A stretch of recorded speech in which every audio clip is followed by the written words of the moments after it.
Saudações fraternas, queridos irmãos e irmãs, mais uma vez com 30 minutos com a palavra.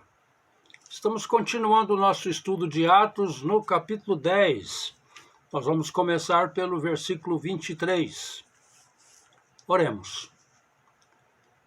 Rogamos, Senhor, a Tua bênção sobre nós neste dia, que o nosso estudo possa abrir as nossas mentes para compreender a Tua riqueza, a riqueza da Tua glória, a riqueza da Tua graça. Pelo Teu Espírito Santo nos ajude, Senhor. Em nome de Jesus. Amém. Muito bem. Nós deixamos nosso querido irmão Pedro hospedando gentios na casa de seu xará, Simão, o curtidor, sabendo que eles estavam incumbidos de levá-lo até Cesareia, onde ele teria que responder alguma pergunta ou encarar alguma questão que Cornélio queria saber. Bom, vamos ler. Versículo 23. Pedro, pois, convidando-os a entrar, os hospedou. Como nós mencionamos na semana passada, isso já é grande coisa. Hospedar gentios em casa de judeus. No dia seguinte, levantou-se e partiu com eles, e alguns irmãos dentre os de Jope o acompanharam. Nós vamos saber mais tarde que são 6 irmãos. Eu acho que é uma cautela na parte de Pedro. Pedro está entrando numa área um pouco difícil para ele, um pouco diferente para ele. Ele não compreende bem. Porém, Deus vai ajudar nesta hora. No outro dia entrou em Cesareia, e Cornélio os esperava, tendo reunido seus parentes e amigos mais íntimos. Cornélio estava tão certo que Pedro viria.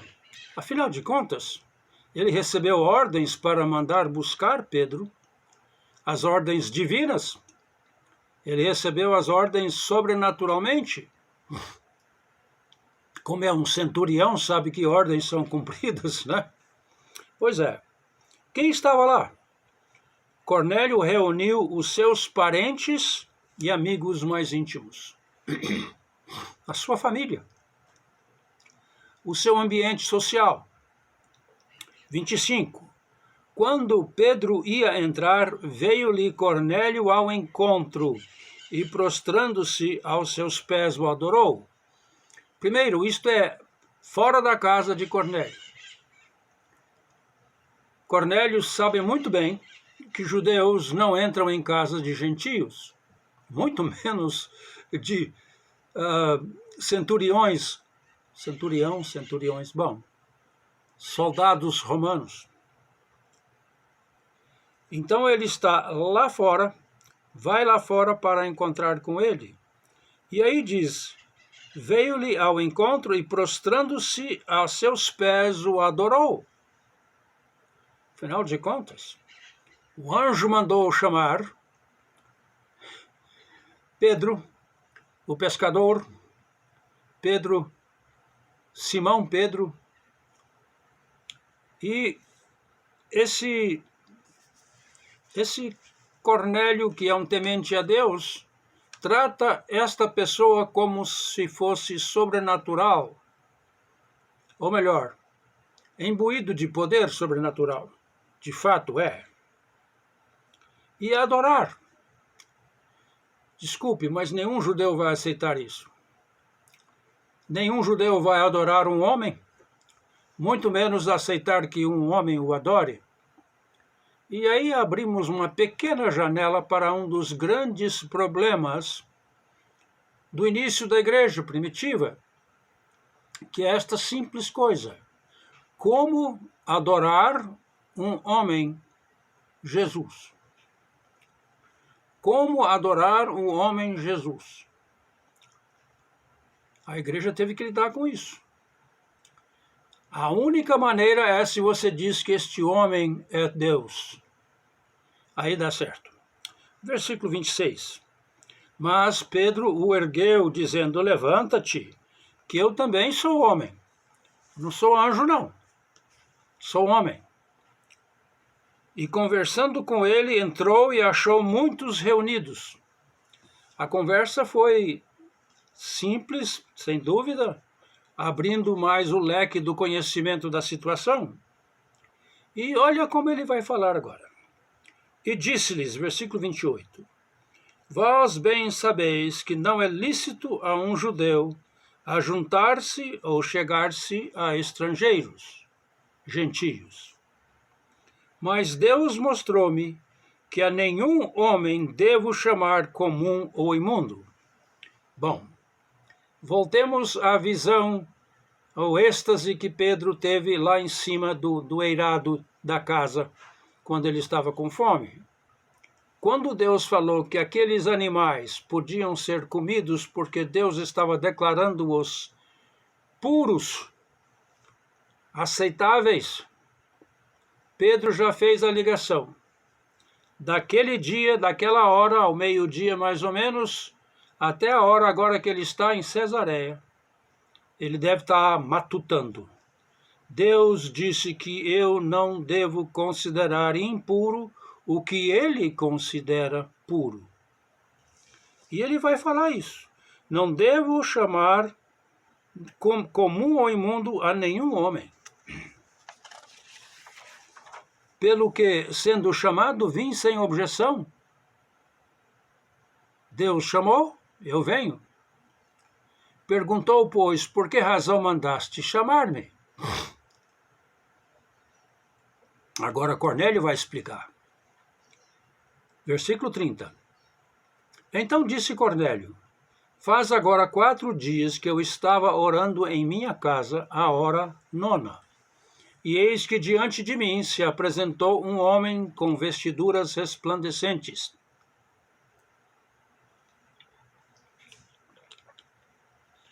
E disse, Cornélio, a tua oração foi ouvida, e as tuas esmolas estão em memória diante de Deus.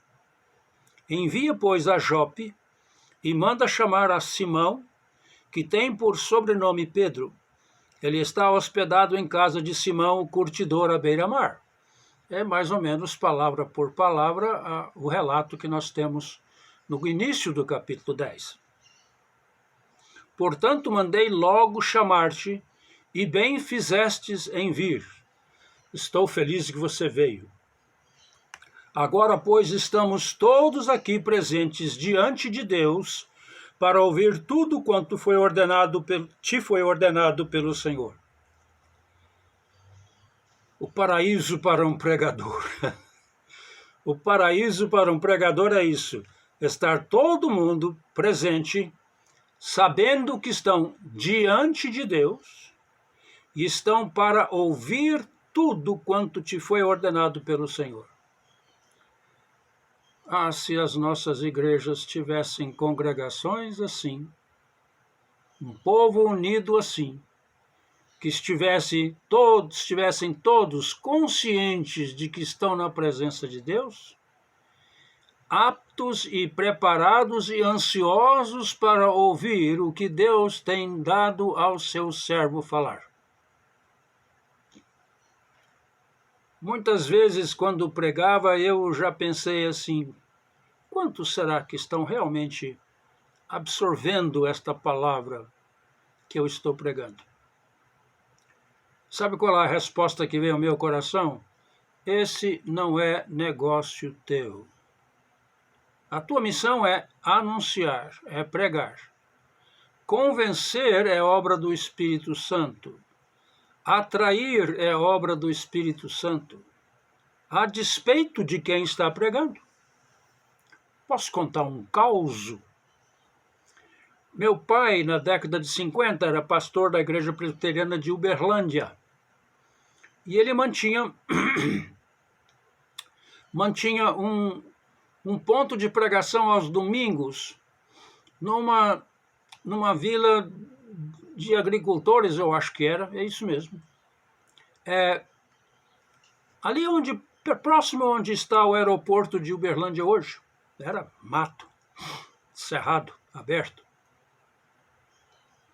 E ele sempre ia, levava consigo um diácono, um presbítero. E certo domingo, depois de muitos e muitos dias de pregação lá, ele levou consigo eu acho que era diácono na época, depois foi presbítero, seu Agostinho, um português que era serralheiro, e ele tinha perdido um dedão na serra, e eu achava tão interessante como ele segurava a Bíblia com 4 dedos e a palma da mão, eu lembro disso. Papai me contou que neste domingo, quando o seu Agostinho foi com ele, por alguma razão papai falou assim: seu Agostinho, o senhor não quer entregar uma palavra para esse povo que está reunido aqui?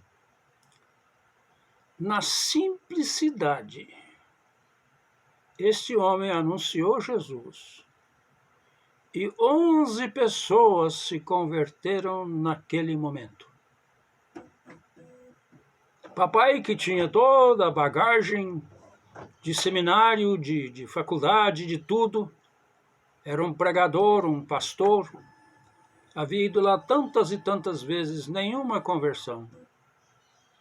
Mas um homem simples, um instrumento escolhido por Deus naquela hora, foi instrumental, o veículo pelo qual o Espírito Santo convenceu 11 pessoas a se entregarem a Jesus.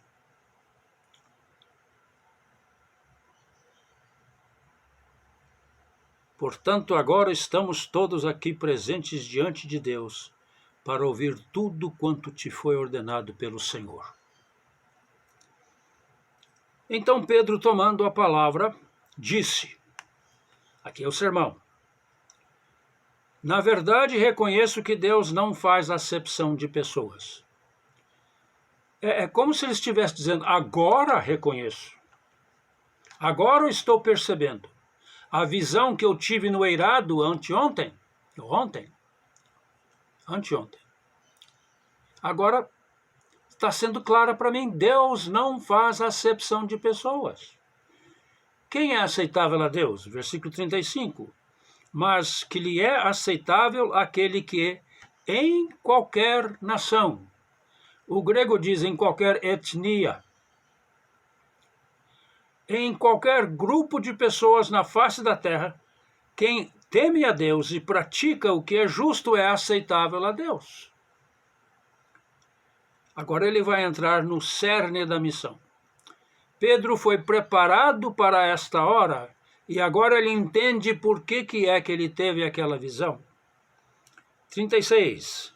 A palavra que ele enviou aos filhos de Israel, anunciando a paz por Jesus Cristo, este é o Senhor de todos, esta palavra vós bem sabeis. Foi proclamada por toda a Judéia, começando pela Galileia, depois do batismo que João pregou. 38. Concernente a Jesus de Nazaré, como Deus o ungiu com o Espírito Santo e com poder, o qual andou por toda parte fazendo bem e curando a todos os oprimidos do diabo, porque Deus era com ele. Que introdução, né? Vocês sabem disso, vocês já ouviram falar em Jesus. Vocês sabem que ele começou assim. Deus ungiu ele com o Espírito Santo e com poder. Gosto demais dessa descrição. Andou por toda parte, fazendo bem e curando a todos os oprimidos do diabo, porque Deus era com ele. Agora ele vai dizer com que autoridade eu falo isso. Nós somos testemunhas de tudo quanto Jesus fez, tanto na terra dos judeus como em Jerusalém. Nós somos testemunhas. Quer ver o que mais são testemunhas? Ao qual mataram pendurando no madeiro. Este soldado romano, sem dúvida, já tinha visto tantas e tantas crucificações. Era a maneira cruel dos romanos executar rebeldes, ladrões, assassinos. não podiam crucificar um cidadão romano. Mas se não fosse, podia fazer. Agora, Pedro não vai deixar Jesus na cruz. O versículo 40, a Jesus, ressuscitou Deus ao terceiro dia e lhe concedeu que se manifestasse não a todo o povo, mas às testemunhas predeterminadas por Deus, a nós, que comemos e bebemos junto com ele depois que ressurgiu dentre os mortos. É interessante, é a terceira ou quarta vez que fala sobre comer e beber, Jesus comendo e bebendo após a sua ressurreição. Comendo com eles. Que refeição deve ter sido maravilhosa. E eu sempre pergunto, quem foi aquele que preparou a comida? Mas ele anuncia a ressurreição dos mortos. 42. Este nos mandou pregar ao povo, Jesus mandou pregar ao povo e testificar que ele é o que por Deus foi constituído juiz dos vivos e dos mortos. A ele todos os profetas dão testemunho de que todo que nele crê receberá a remissão dos pecados pelo seu nome. Estão aí os conceitos. Jesus pregou, morto, crucificado, ressuscitado, deu ordens a pregar o evangelho. Os profetas dão testemunho de que todo que nele crê receberá a remissão de pecados pelo seu nome. Novamente, naquele tema que eu nunca achei muita conversa sobre isso nos comentários. A remissão dos pecados pelo seu nome. A gente assume que isso era normal. Mas para o judeu e para o temente a Deus, que essa turma aqui são tementes a Deus, a remissão sem sacrifício, a remissão do pecado sem sacrifício no templo, é algo estrondoso. Desde o dia de Pentecostes é anunciado que a remissão dos pecados é a promessa de Deus junto com o Espírito Santo. E aqui está este anúncio que pecados são perdoados, remidos, pagos, cobertos, apagados por fé em Jesus Cristo. O sermão está em andamento, mas vai ser interrompido. Versículo 44. Enquanto Pedro ainda dizia estas coisas, desceu o Espírito Santo sobre todos que ouviam a palavra. Pá, buf. Desculpe eu falar desse jeito, mas é isso. O sermão foi interrompido porque o Espírito Santo agiu na mente, nos corações, na consciência desses que ouviam a palavra, os que haviam sido preparados para ouvir esta palavra, que queriam ouvir uma palavra tal, e os convenceu que isto que estava sendo pregado, este que estava sendo anunciado, Jesus, juiz dos vivos e dos mortos, Jesus, morto e ressuscitado, Jesus, o que traz a remissão dos pecados, é verdadeiro. E eles creem, e o Espírito Santo cai sobre eles. Isto aqui é chamado de o Pentecoste dos gentios. Não se fala sobre línguas de fogo, nem barulho, mas o que fala é o que nós vamos ver agora. 45, os crentes que eram da circuncisão, os 6 que vieram, todos quantos tinham vindo com Pedro, maravilharam-se de que também sobre os gentios se derramasse o dom do Espírito Santo. o dom que é o Espírito Santo. O Espírito Santo como dom. Por que eles falam que eles receberam o Espírito Santo como dom? Porque os ouviam falar em línguas e magnificar a Deus. Ouviam falar em línguas e magnificar a Deus. O dom não foi as línguas. O dom foi o próprio Espírito. A promessa é para vós e para todos aqueles que o Senhor, teu Deus, chamar. Essa foi a palavra que Pedro falou em Pentecostes. E essa promessa agora está sendo dada para todos aqueles que o Senhor Deus chamar. E ele chamou esses da casa de Cornélio. Ouviam falar em línguas e magnificar a Deus. Os 6, 7 com Pedro conheciam muito bem o que é magnificar a Deus e falar em línguas. E os gentios estão fazendo a mesma coisa. O dom não são as línguas, embora seja um dos dons do Espírito. O dom mencionado aqui é o Espírito Santo, o presente de Deus para habitar dentro da vida daqueles que creem em Cristo. E a reação de Pedro agora? Respondeu então Pedro, 47. Pode alguém, porventura, recusar a água para que não sejam batizados estes que também, como nós, receberam o Espírito Santo? Eles receberam o Espírito Santo e foram batizados.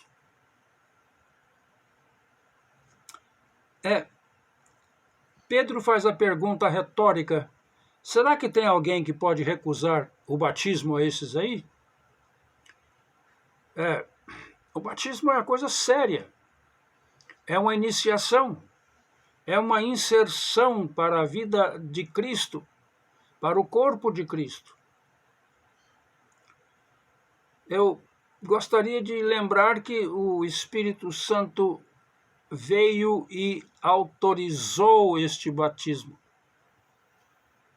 Porque esta inserção no corpo de Cristo é algo importante.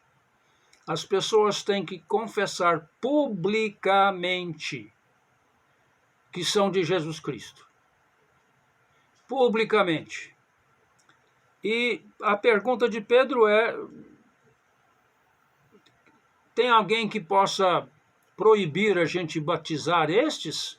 Porque eles receberam o Espírito Santo como nós, no começo. 48. Mandou, pois, que fossem batizados em nome de Jesus Cristo. Então lhe rogaram que ficasse com eles por alguns dias. Ficou com eles na casa de gentios. Que maravilha! Esta experiência maravilhosa, essa transformação que Pedro passou de um que estava à beira de aceitar os gentios, à beira, mais ou menos, a completamente aceitá-los como irmãos em Cristo. É uma notícia estrondosa, porque até agora, cristão era primeiro judeu, depois eles vão ser aceitos. Interessante, vai ser primeiro os judeus da Judéia, depois os da Samaria, um passo em direção aos gentios. Depois vai ser estes que são tementes a Deus. E quando chegarmos no capítulo 11, nós vamos ver que alguns gregos em Antioquia vão ouvir a palavra e vão crer em Jesus Cristo. A ordem de Jesus foi que vocês serão minhas testemunhas, sereis minhas testemunhas em Jerusalém, na Judéia, na Samaria e até os confins do mundo. Pois estamos agora naquele passo final da expansão do Evangelho para os gentios. vem agora no capítulo 11, no qual nós vamos entrar agora. Mas vamos só um pouquinho. Atos 11, 1. Ora, ouviram os apóstolos e os irmãos que estavam na Judéia que também os gentios haviam recebido a palavra de Deus. Recebido a palavra de Deus significa aceitar aquilo que Deus está anunciando sobre Jesus Cristo. Receber a Jesus Cristo. Não vamos falar aceitaram a Jesus. A gente não aceita Jesus, ele nos aceita. A gente recebe Jesus. 2. E quando Pedro subiu a Jerusalém, a gente não sabe qual é o tempo entre o incidente em Cesareia, na casa de Cornélio, e esta subida aqui, porque ele ficou alguns dias lá. Mas, quando Pedro subiu a Jerusalém, disputavam com ele os que eram da circuncisão.